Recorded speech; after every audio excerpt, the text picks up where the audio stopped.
Okay, let's get going. Tonight we're going to be talking about a bunch of state laws, particularly those that apply to brokerage. And obviously, there's two parts to the test. You've got your national and you've got your state.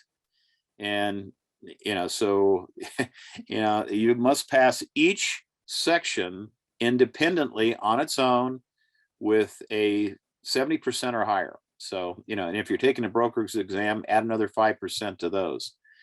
And, the state exam is, you got to know a lot of rules. I mean, there's no two buts about it. If you don't know the rules, then it's going to be very difficult to pass the test. So pay attention tonight.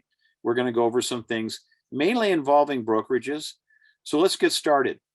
Okay, our very first question is, when a brokerage shuts down and no longer continues business, either due to the broker leaving or corporate decision, what happens to the transaction records? Do we have that question on screen, Dan? Cool. There we go. What happens to the records? Okay. And we got several choices here.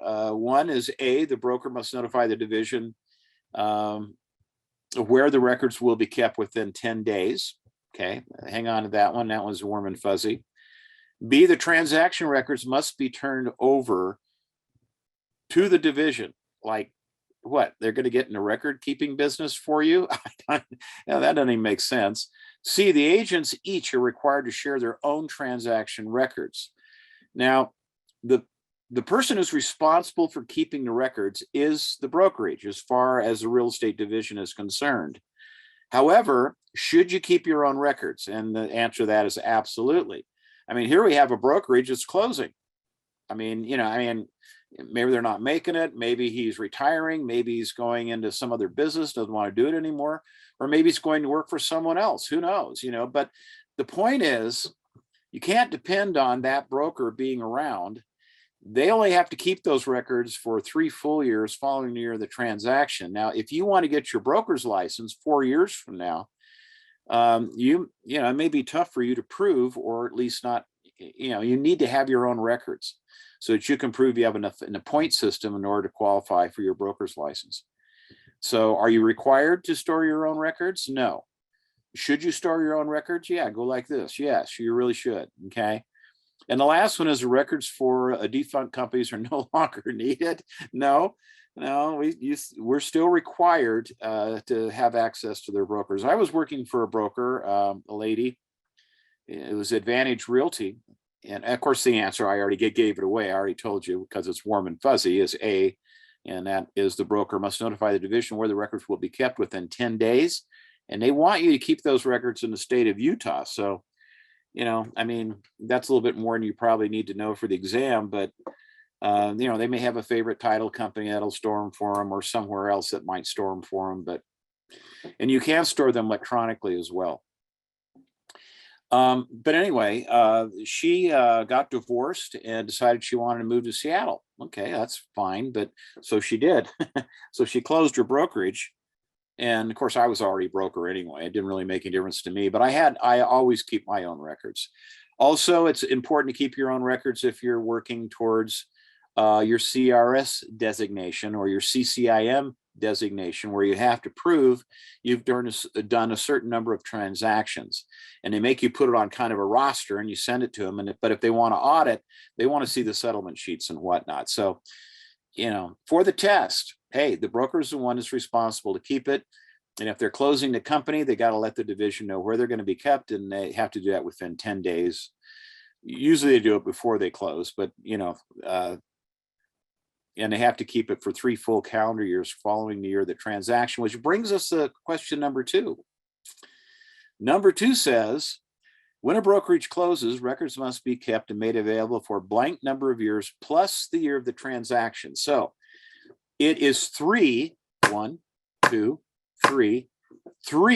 full calendar years following the year of the transaction. Now, this is January, first month of the year. So if you had a closing this month, then they have to keep it all the rest of this year, and then 1, 2, 3 full calendar years. So that's almost 4 years. Now, if he had closings last month, they only have to keep them for like 37 months. So it's 3 full calendar years following the year of the transaction. So it's not 1, 2, or 4, it's 3. Let's go to question number 3, please. Also, feel free to jump in with any questions or concerns you may have. If I'm going too fast or too slow, or or you're tired of my dumb jokes. Number 3, P is closing on their home on Thursday. Their sales agent informs them that the agent and their broker, they're going to be out of town that day. I mean, it's the double point day for your points on the slot machines in Wendover. So they're leaving town. But the title company agent will be there to take care of everything at the closing. Who by law is responsible for the accuracy of the settlement statements? Well, looking at these people, the title company will be preparing the documents, and of course they need to be accurate, but they're not necessarily held responsible for that. They make every attempt to make sure they're accurate, and they are, as long as they were given accurate information. But there's some cases where they weren't told certain things, and they should have been.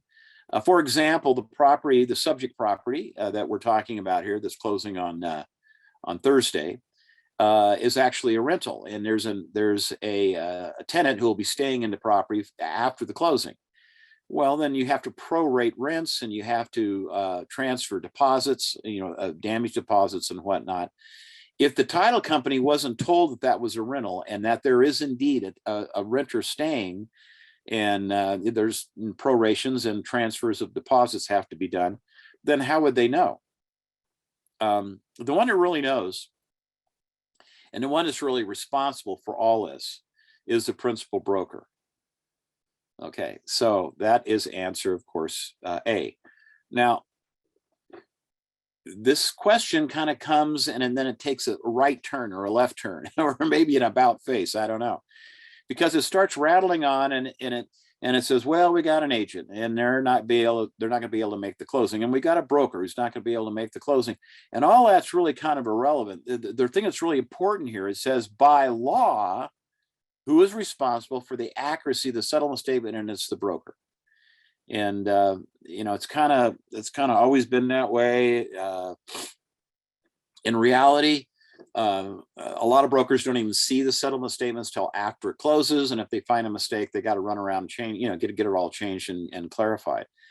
When I was a principal broker, I've been a principal broker a number of times, responsible for all those settlement sheets. I always try to get them in advance. I tell my agents to make sure the title company lets me know when the closing is scheduled, and that it comes in advance, so I can kind of look them over. I read the contract. I look at the settlement statements. I make sure that if it was a rental or other issues that needed to be adjusted, are done. Occasionally, a title company will make a mistake. For all my new agents, I used to go to their first 1 or 2 closings. Always did. It's just something I like to do, and you'd be surprised how many mistakes I found. I was in a closing one time, and they'd made a inaccurate tax proration. Now, taxes are normally paid in arrears. Now and most houses have loans on them, and most loans have what they call a PITI payment: principal, interest, taxes, and insurance. So the taxes and insurance are impounds. They're added to a payment so that the mortgage lender will pay the taxes for the homeowner, because they don't trust the homeowners to do it. Now, sometimes if you put down 30-40% on a property or whatnot, they won't do those impounds. They figure that you should be responsible enough to handle it for yourself.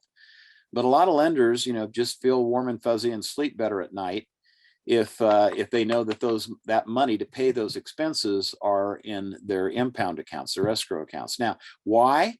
Well, because even though they have a first mortgage on the property, what's underneath that, and really is in first position, are the taxes, the property taxes. They're kind of buried in the soil. Yeah, they're the first lien holder. Well, not exactly. It's the taxes, so they're the first lien holder. So that could jeopardize their security on that property. So that's one of the reasons why they like to do that. And and they like to make sure that it's insured as well. Oh, I forgot to pay the insurance. They said, if you were one of the many, many homes in Boulder, Colorado that got burned down last week, so it, totally devastated, wiped out whole neighborhoods with those wind fires that came through there. All the lenders that had those houses financed, they don't want to hear some sob story. They want a check from the insurance company that's going to pay off that loan.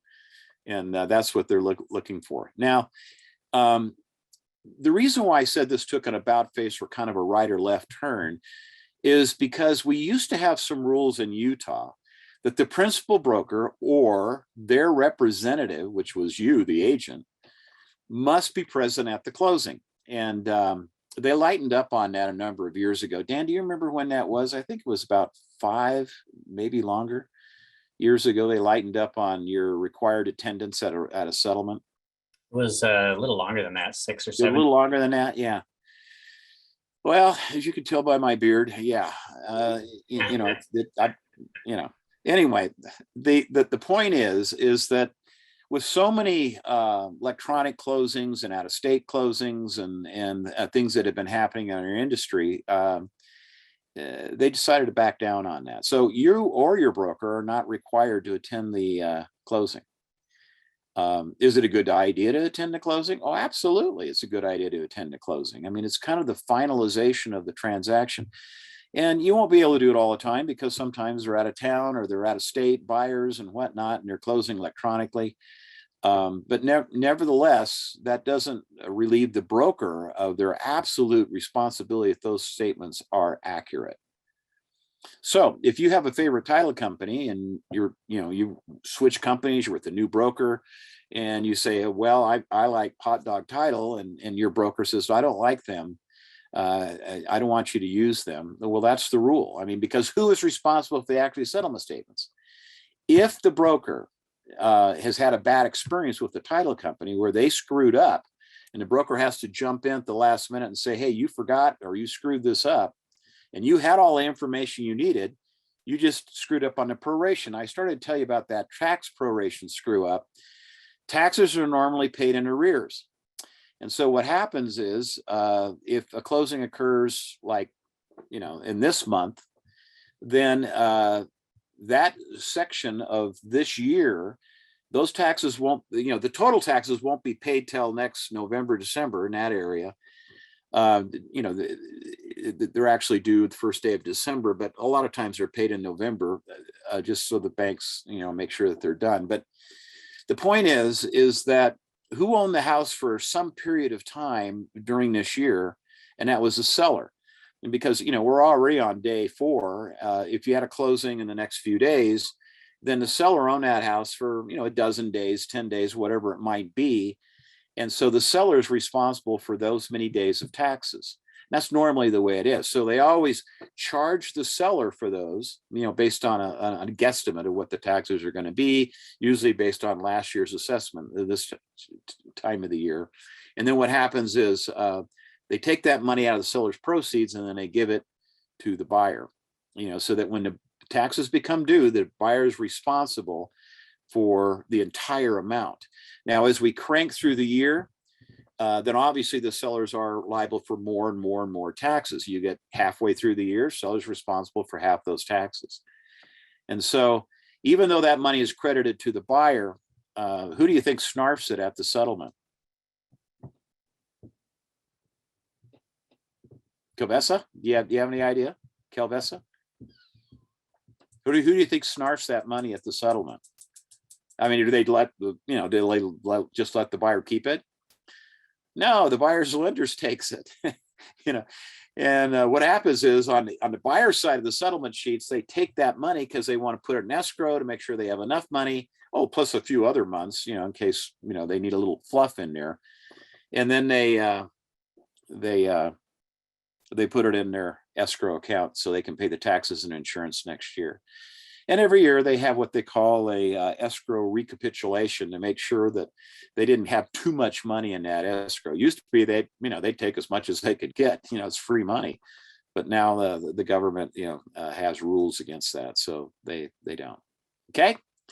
Okay, so great idea to go anyway. I mean, it's a good time to ask for referrals, or just, make sure that everything goes well. And, you don't have to say a lot. If you're new and don't know what to say, that's why I always win. And I've got an excellent class I did with an escrow agent from one of our better title companies here in the Valley.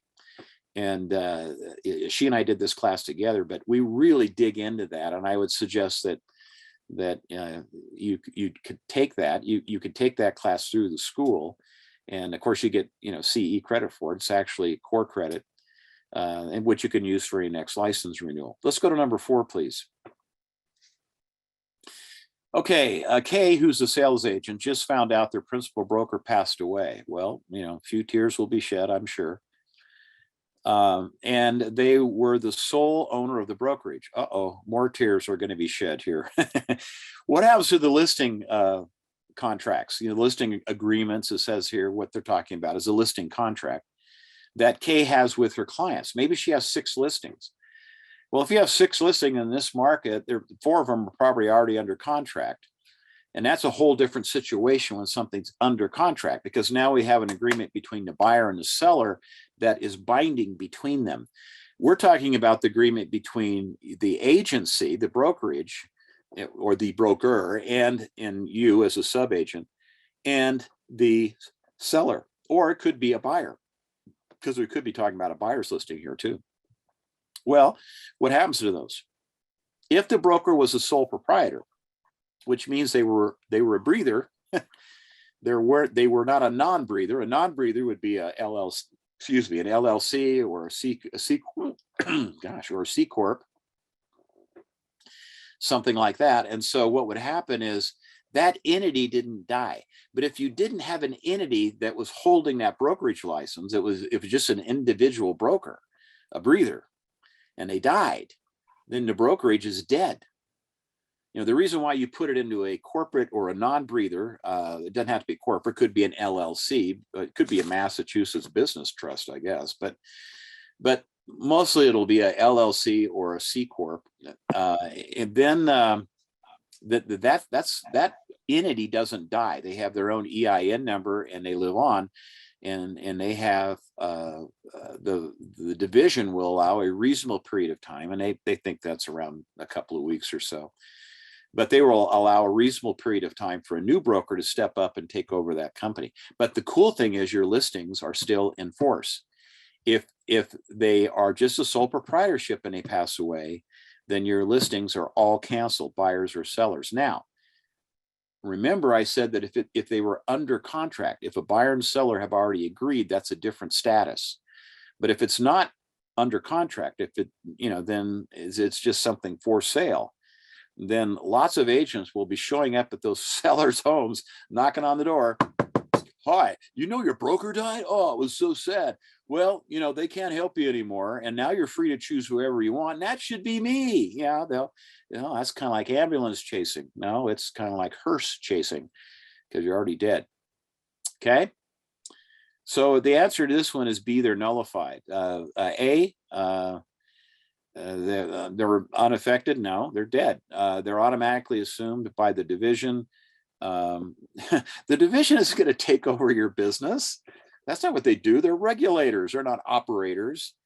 And they're put on hold until they get a new broker. Well, if you were an entity, they're not put on hold. They're just viable. They're just running. There's just no broker until a new one shows up within a reasonable period of time.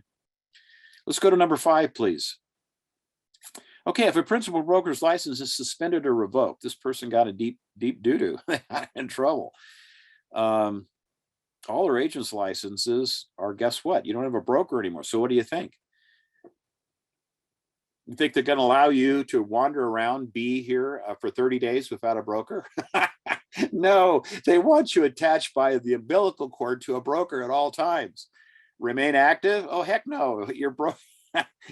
Your broker's license was revoked. So you don't have one anymore, or suspended. They're automatically revoked. Well, maybe you had nothing to do with your broker getting revoked. We Dan, remember that broker we had a number of years ago that was running a string of hookers on the side? and people his buyers would come to town and says, well, a lot of these people are coming to town to enjoy the entertainment and hospitality.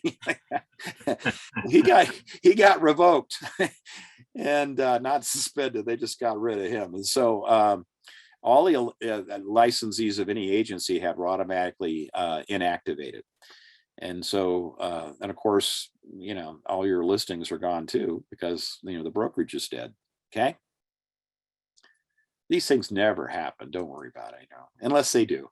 But see, aren't these great questions? I'm always was impressed when an agent would come in and interview because they wanted to come in and work for our company, and I'm interviewing them and well, what's the commission split? Are you going to give me any leads?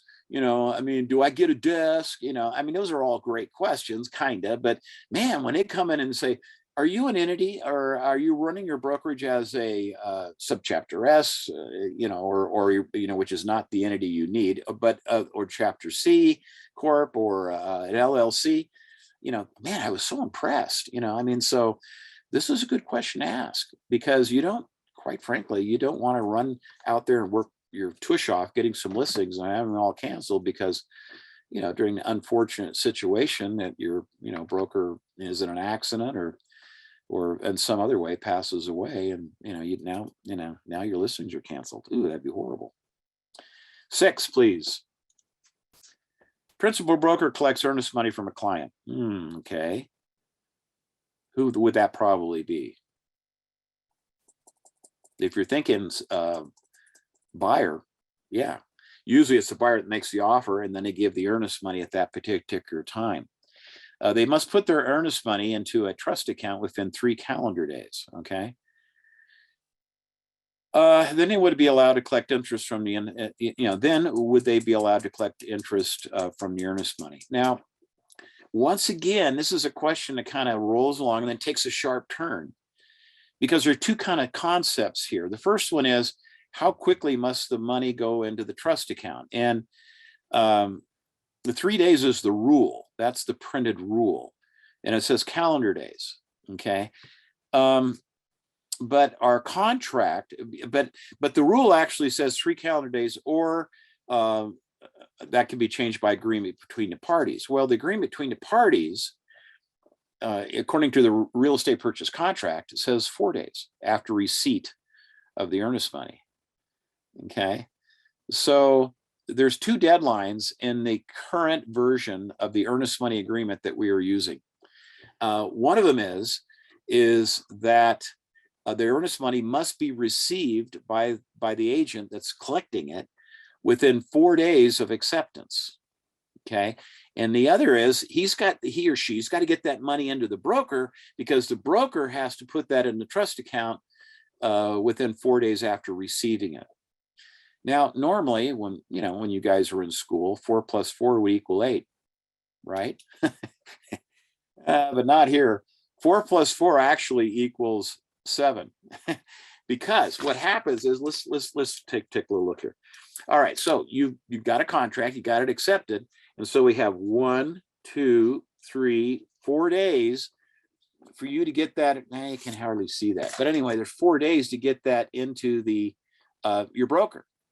But if you wait till the last minute and the broker receives it on this 4th day, that starts the clock on that broker's 4 days. So you've got the day you brought it in, which was the last day you could have brought it in. So you got 1, 2, 3, 4. So this is the same day. So in real estate, according to the division, at least according to the earnest money deposits, 4 + 4 equals 7. And brokers can get clipped on that. When auditors come and they look over your file, they have a list of things. It's kind of a checkoff list, and they get the contract and they read through it briefly, and they're looking for the initials, and they're looking for just if it looks good, and then they start going off their checklist. And the first thing they do is they want to see the bank receipt where it went into the bank's trust account, or if the addendum and the receipt from the title company when it went into the title company's trust account, if that's something they're doing. Okay. But that's just depositing the money. I mean, this question goes on and it takes a quick turn, because the real question here is, okay, you deposit the money. Can you get interest on it? And the answer is yes, if both parties agree to it. Okay, so it has to be the both parties, meaning, of course, the parties to the contract, the buyer and the seller. If they all agree to it, then you can get interest on that. And in our state, the rule actually is a little bit more lengthy than that. That money needs to go to some sort of a charitable type thing that involves real estate. So we have, the Utah Association of Realtors has a charity that we help out people with houses and whatnot. That money could be done there.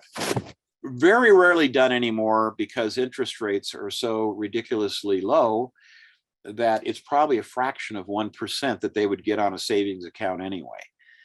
So it'd have to be $100,000 earnest money, to really make any difference. It just doesn't work much anymore in our current economic low interest rates. Okay, so you probably won't, you won't see that in the real life, but you'll see it.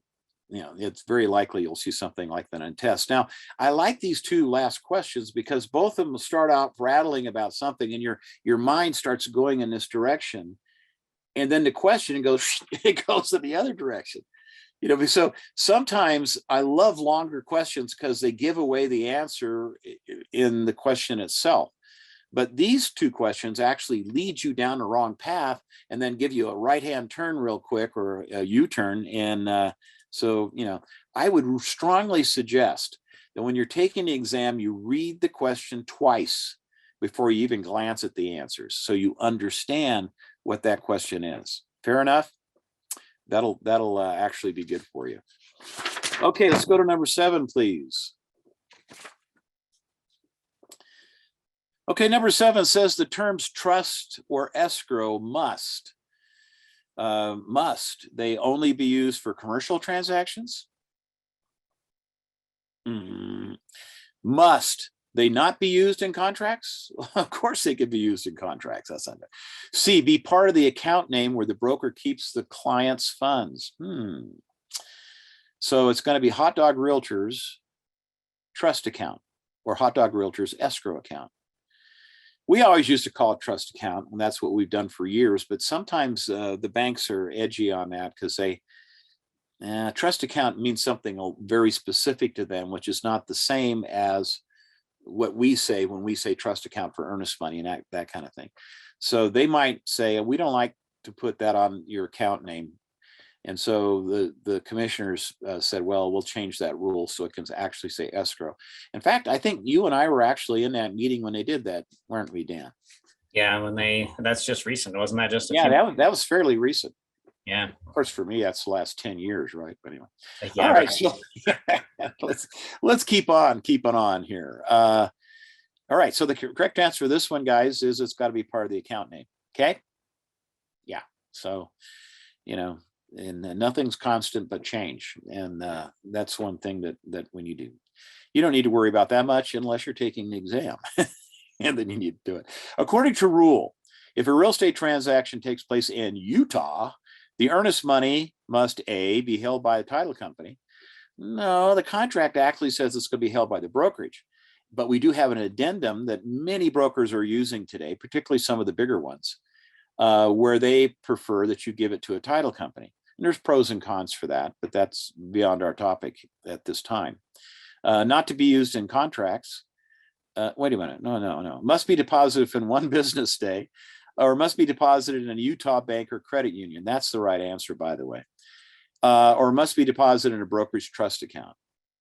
Okay. See, that last answer, D, if you're not paying attention, you'd sucker for that one. Oh, yeah. That's right. Earnest money must be kept in a broker's trust account. And you're down the road. But that's not entirely true, because we can use that addendum I just mentioned previously and keep it at the title company. Okay, which many brokers are doing that, because and you can't blame them. It's extra book work, extra accounting, but there's not a lot of liability there. See, a broker is personally responsible for those funds. If you're working for a decent sized company, they've got $500,000 to $1 million, sometimes $2 million in that trust account, because you're doing more than one transaction. I mean, you could have 20 or 30 transactions. I mean, some of my trust accounts have been, have eclipsed 100 or have eclipsed $1 million. I mean, especially if you're doing a lot of commercial stuff. I mean, the commercial deal I just closed about a month or two ago, it was a $50,000 earnest money deposit. Well, it doesn't take, 10 of those is $500,000. And then you have all your other residential transactions layering in on that as well. And, you could easily have a lot of money in there. Well, if you're personally responsible for that, most brokers have someone that helps them do things. And, usually it's an office administrator or someone that does the mundane, getting it in the bank and, balancing things and keeping the records for it. And then the broker comes in and audits it and whatnot and everything. But we've had a couple of cases just in the last year or so where a very close friend of mine who runs an office down in St. George was clipped for $350,000. His office administrator stole it. And then another guy, another broker who I don't know as well. I know who he is, but I don't know him as well. But his son was running the trust account, and he took $200,000, skipped the country. Yeah, thanks, kid.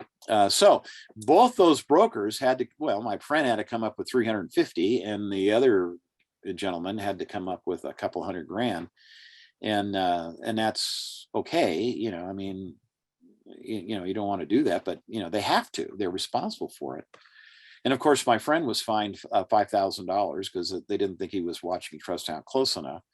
And the other gentleman was fined as well. And I don't remember what the fine was for him. But so you can see why some brokers might say, particularly if you've got like 500 agents, you might want the title companies to hold it, but because they're bonded and insured and whatnot, and they're regulated by the insurance department, so they might feel they could sleep better at night.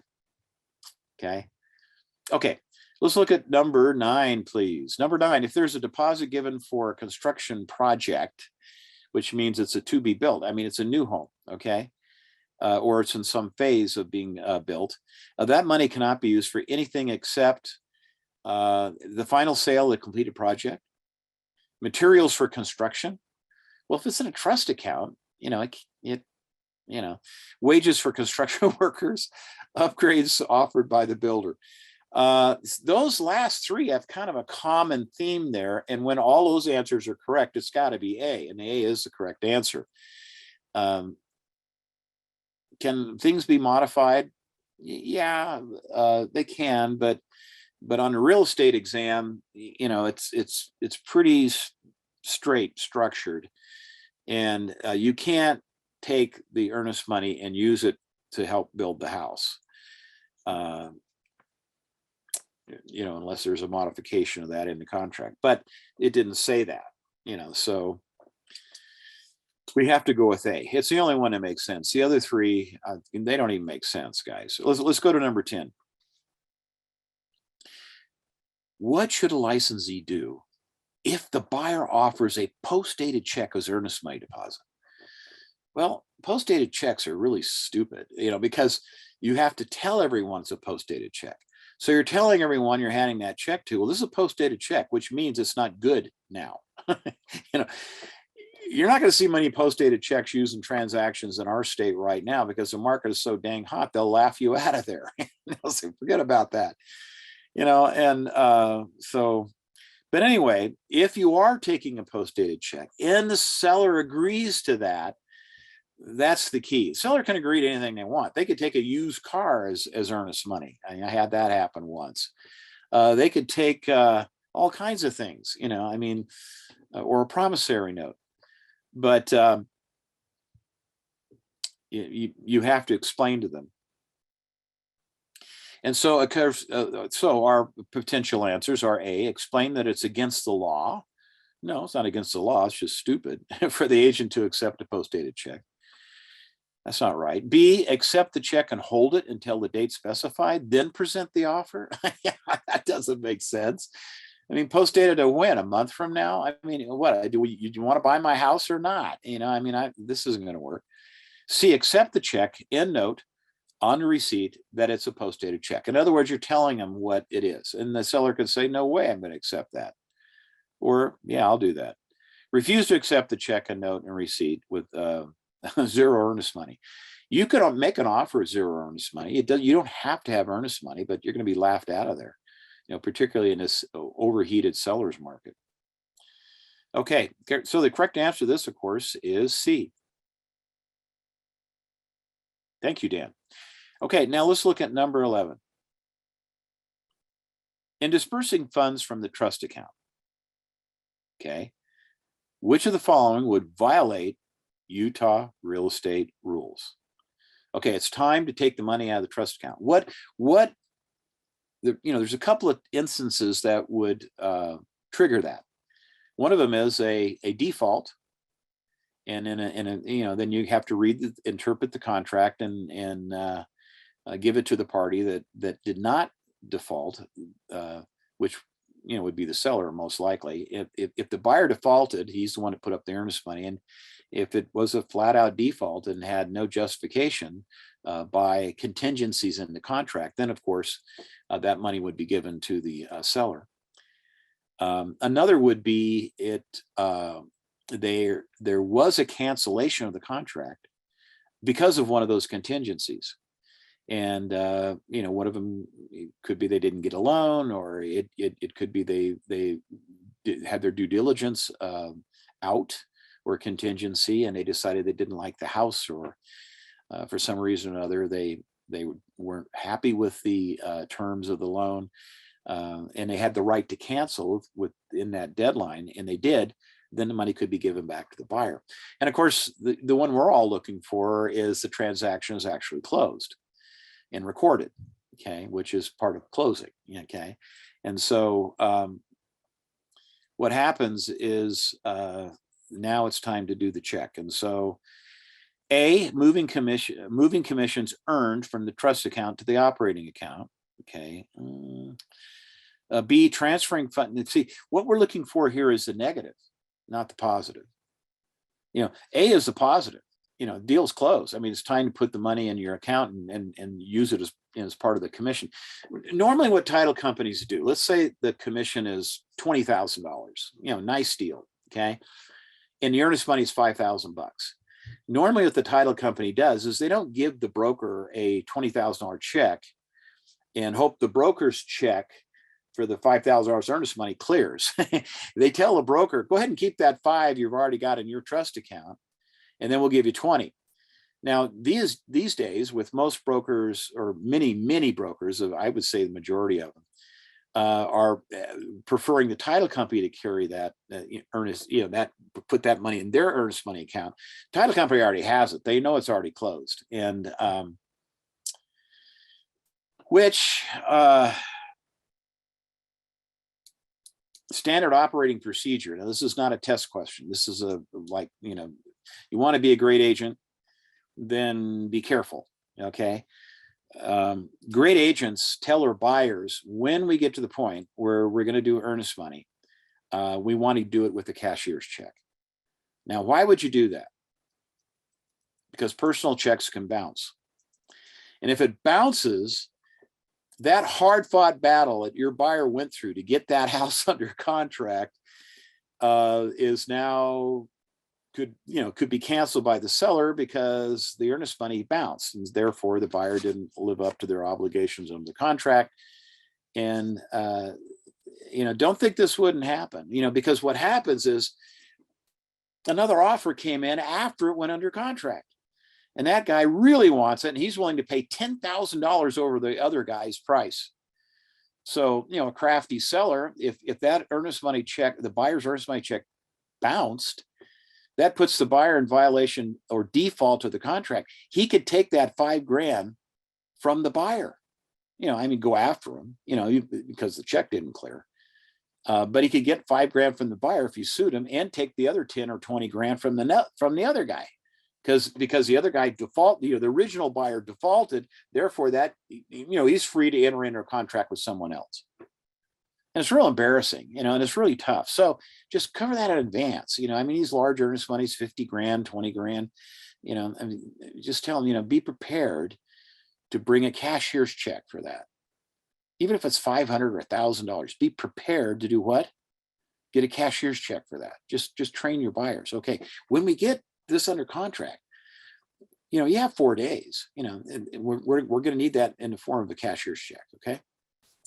And the title companies like it because they consider a cashier's check good funds, for right then. It's one less thing to worry about.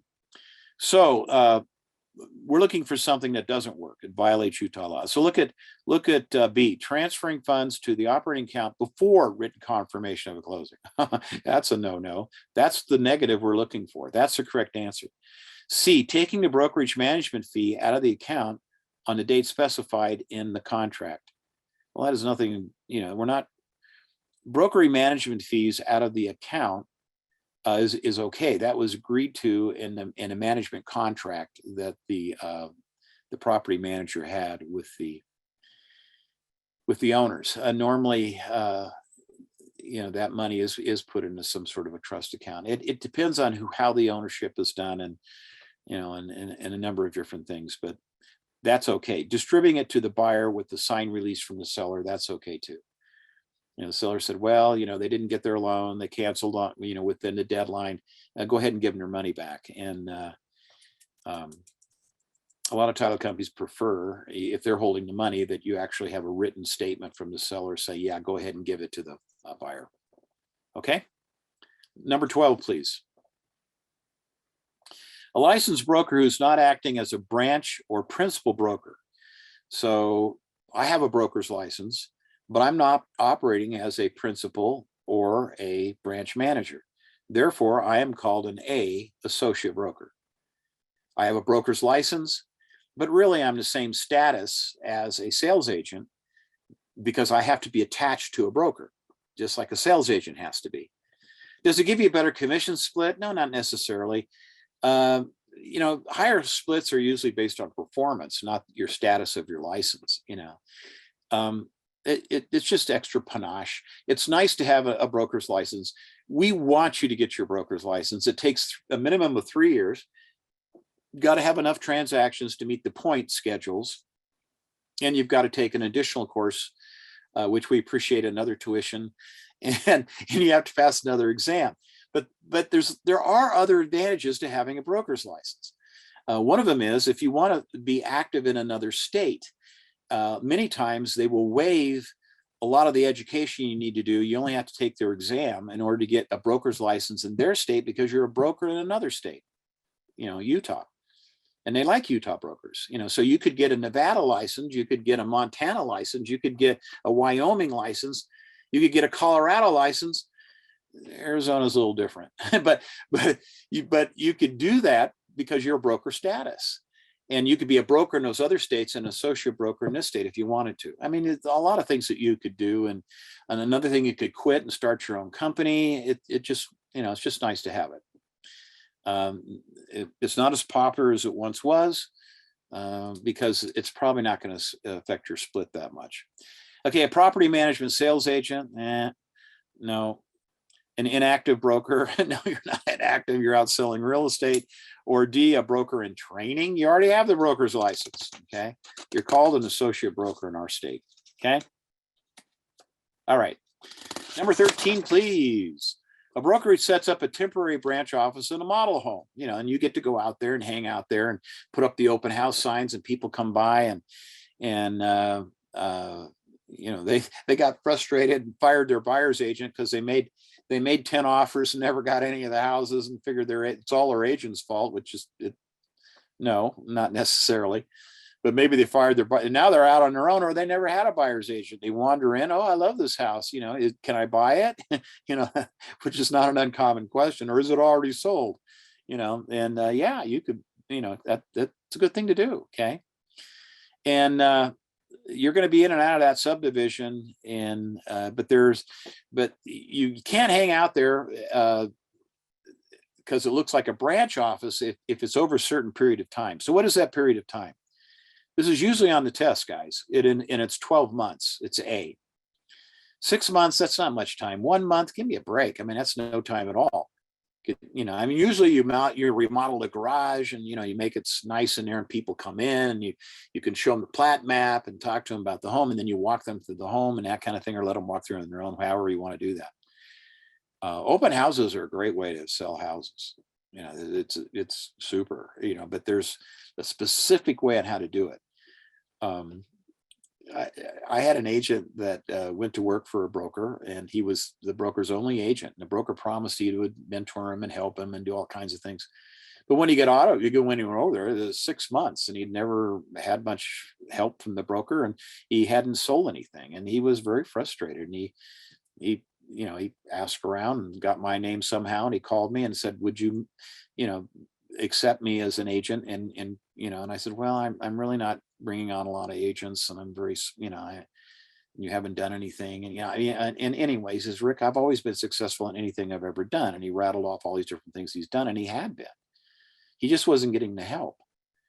Well, his name was Tim, and I brought Tim into my company, he was one of my rookie of the years. Of course, he'd already been in business 6 months, but I didn't count that time. But Tim sold $1 million houses right and left with open houses because he knew how to do them. And, you know, and a lot of it he figured out on his own, but he got to start with me when I showed him how to do it. But he was phenomenal at it. And he, you know, we'll tell you the story another time, but he was just, he really was an open house aficionado, and he loved to do them during the holiday season, like we just went through. Every year he'd sell at least $1 million home during the holiday season, if you can believe that. People would show up. Well, can we close before Christmas? Yeah, sure. I paid cash. Yeah, that'd be great. And amazing, absolutely amazing. You know, you know, it's quiet during the holidays. No, you know, a lot of agents don't even work during the holidays. They get a season ski pass and they go do that, or they take the whole month off. Crazy. Corporations make their transfer year in, guys. You know, we want you in place by January 1. So go find a house, you know, and you know, and a lot of these people have super money. You know, they're top-notch, top-tier people and top pay, and yeah, they were mostly cash deals. It was absolutely amazing, you know, and it was crazy. Okay, number 14, please. You must be licensed to represent others in property management if there's compensation involved, which is answer A. Okay. Do you always have to be licensed? Answer A is the correct answer. No, I mean, there are some exceptions. Obviously, if you own the house or the property, but you can also have an on-site rental manager, as long as they're paid a wage and not a commission. And you can also have in commercial real estate, you know, you could do the same thing. So it's not always, it's not never. There are some exceptions. And if you're not related to them, I don't know where that came from. Normally, when you have an answer that rattles on like that, you know, it's suspect. Let's look at number 15, please. P manages the apartment complex where they live, and they've been living there for several years. They just recently were given property management duties by the owner, and they're compensated by a lower rent. It's very common, you know, a 20-unit building, and they get free or half rent or something. And it can't, and this is one of those exceptions I was talking about. A, P does not need a license is the correct answer. B, they need a license. No. As long as they're not paid a commission, you know, if they're just getting it at, you know, with reduced rent, that's fine. What they're doing is illegal. No. And they must have an attorney. No. Okay. Okay. Questions that you may have.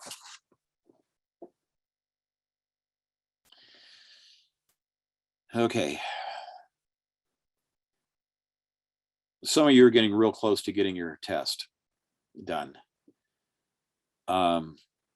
My experience with agents over the last 40 some years as students is that, you know, they have two great fears. One, I don't want to embarrass myself by not passing the exam. We'll help you get through the exam. Okay. And I seriously mean it. Tomorrow, I mean, Larry's not here tonight, but tomorrow I'm driving up north to work with Larry to get him prepped for the exam. Why? Because he asked me. You know, that's a 2-hour drive for me, up and 2-hour drive back in the snow. I mean, but I'll do that. Why? Because he asked me. And we care about you here at the school, and more than you'd ever imagine. Okay. And I know your fear. I know it's a fear that you're going to embarrass yourself and others who might find out that you flunked the exam. I know that. But the other great fear you have is, can I do this business? And I want you to know that you can do this business. You know, the help that Dan and I can give you, it doesn't just stop at the test. I mean, if you ever have any questions, I got a call. I got 2 calls today from students over 15 years, one 15 years and one 10 years ago. And he had questions about, and one of them had questions about an investment he wanted to make. And another one had a question about, you know, they were thinking about switching to another company. And they said, well, what do you think of that company? And I told them, you know, what I thought of the other company. And it put them at ease, you know, because the broker they're going to go work for is top notch. But there are fears that will never go away. Fear of talking to people, you know, you'll get better at that. You know, fear of what to say, you'll get better at that. I mean, I even deal with fears, you know, from time to time, you know, I mean, even after 40 plus years, you know. A number of years ago, I was a broker for a franchise outfit, and it was based out of Toronto. And I wasn't the owner. They brought me in as a hired gun to help build their company. They only had like about 7 or 8 agents in there, and they wanted to build up to about 80 agents. And I built that up for them in 80 agents. It took about, you know, well, about 9 months. But I went to a training that they had for new brokers and new franchise owners in Toronto. And in that room were 35, you know, actually it's about 45 new franchise owners that were learning all about their franchise and how it worked and whatnot. And these were good people. I mean, they were hitters. They were top-notch people. It was a whole week class, 1 week, you know. At the end of the week, everyone had to stand up and state what their goal was going to be. Okay. And I thought, well, what is my goal? And I thought, well, I don't want to stand up and tell what my goal is going to be in front of all these people. But I did. And I stood up in front of all these other brokers and I said, 1 year from the day, I'll be back here and I will be the #1 agent in this franchise. And the hush fell over the crowd because every people, they're giving their little goal things. And everyone said, well, that's funny. Yeah. And anyway, there was a total silence in the room. And I was afraid to say that. But I want you to know that 1 year from that date, I was back in that room with another group of people. And I was and at that convention that year, I was given the award for being the #1 agent out of 30,000 agents in that company. It's not the fear that's important. It's the fire in your belly that's important.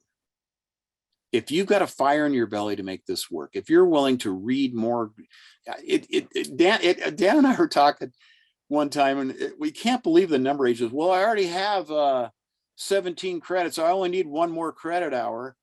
Do you realize that my first year in business, I went to 5 solid weeks of training in order to get what's called a GRI designation. No, actually, they were 3-day classes, so that's not accurate. It was, but the point is, it was a lot of training, a lot more than just 18 hours, for heaven's sakes. 3 full days is 36 hours or 5 classes. You know, almost 200 hours of training just for that. Second year into business, I went to 7 full week courses in commercial real estate. But my first year, I sold 54 houses. My second year, I sold almost 100. Missed it. You know, it was about 98 transactions, not just houses, but you know, transactions. There's a lot of commercial stuff in there too. There's nothing special about me. I just had a fire in my belly and a hunger. And I learned everything I could learn. You know, I think back on occasionally I have said, and I've even said it to some of you in these reviews, if you've been around for a few of them, and I want to apologize for that. You know, this is a very retrospective time of year for me. And what I have said is, you know, a lot of the things you're going to learn in real estate school, you'll never use. And a lot of instructors say that, and that is wrong. It's true, but it's wrong. Okay. If you want to be the very best you could be, you need to learn every single thing you can about this business, because you don't know if you're going to need to know that or not. I got into business, and I was first licensed in 77. I started teaching real estate classes in 1980. Why? Because a client asked me a question one time, and I knew I'd learned the answer to that question in real estate school, but I'd forgotten it. So I knew the best way to learn this material would be to teach it. And and the thing is, you want to be a superlative, stand-up, award-winning agent. You need to learn everything you could possibly know, because you don't know what the problem will be, that knowing that one item, knowing that one answer will get that deal done, or will get you that listing. Well, I had a question about this or that or whatever. How would you handle something? I don't know. You know, agents get in this business and they fall into a rut, and they think that, well, you know, I think I know, I've done 12 transactions already. You know, I pretty much know it all. No, you don't know it all. You need to get all the education. You should be reading books all the time about real estate. You should be 18 hours of CE credit. You gotta be 36. Some states are 50. One state I know of, you have to have 18 hours of ethics alone, plus another 30 hours of other courses. Guys, don't be a mediocre agent with the mediocre knowledge and the inability to answer questions when they come up. Embrace the business. Immerse yourself in the business. Go to every class you can go to. Go to things that don't even have CE credit. Next month, on the 15th, I'm putting together a little program where I'm going to bring in 3 or 4 top hitters. I mean, one guy that sells 100 homes a year, year after year. Another guy that, well, they're all super hitters. None of them from our state. They're all flying in to put this program on. There's going to be no cost for this program, but if you want to come, let me know. You have to reach out to me. I think it's going to be on the 16th. We'll probably do it at the Board of Realtors. There's no cost for the program, and there's no CE credit. Oh, well, I don't want to go. Well, then don't go. I don't care. But we're bringing in a panel of agents that are friends of mine, that, you know, guys I hang out with, usually where there's a beach, you know, but that can teach you tricks, can teach you methodologies, can teach you mindset, can teach you things that the division says, well, this isn't worthy of CE credit. Well, who gives a crap about CE credit? I mean, you're going to learn things that actually put you on the map and help bless lives. Bless lives and make money. That's what this is all about. Any final questions that anyone might have? You know, I hear something. You know, I love being here for you guys. You know, there's only what, two of us tonight. You know, 4 of us with Dan and I, and we almost outnumber you. Dan's real serious about this school. Dan's won national awards for what he's doing with this school. Our pass rate is phenomenal. That's why we'll go to any length for you not to screw up our pass rate. Thanks for being here tonight. Call if you need help. Don't be shy. Oh, they're so busy, you know. Yeah, we are. We're busy helping you. Thanks for being here. Dan, you have anything you want to say? Thanks, Rick. Really appreciate your inspirational comments, and of course your vast knowledge and stories. They are really helpful for me to kind of touch up on some of these topics, and I know our students really appreciate it. Well, it's you can tell by my smiling face. I am very passionate about helping new people get in this business and be successful in it. It has changed my life. It's built a legacy for my family. You know, I had a Volkswagen Bug and was broke. And when I got in this business, and that's not the case today. Although I'm thinking about buying a Bug, but it just, you know, I think my caboose, my last daughter is graduating from high school, but I'll probably get her a four-wheel drive thing, because somebody's a little higher, more crash potential. Anyway, thank you all. And we'll look forward to seeing you next time, which is not next Tuesday, but the Tuesday after. I don't know what that is. Do you, Dan? What are we today? That'll be the 18th, I think. Okay. See you guys out there. Meanwhile, call if we can help. Okay. Good night, everyone. Well, you're not going to be bothering us. And my secret cell phone number, 1-800-556-8000. You know, if I'm busy, I don't answer the phone. That's simple. Just leave a message. Do not text me. I hate text. All right. Talk to you later. Bye-bye.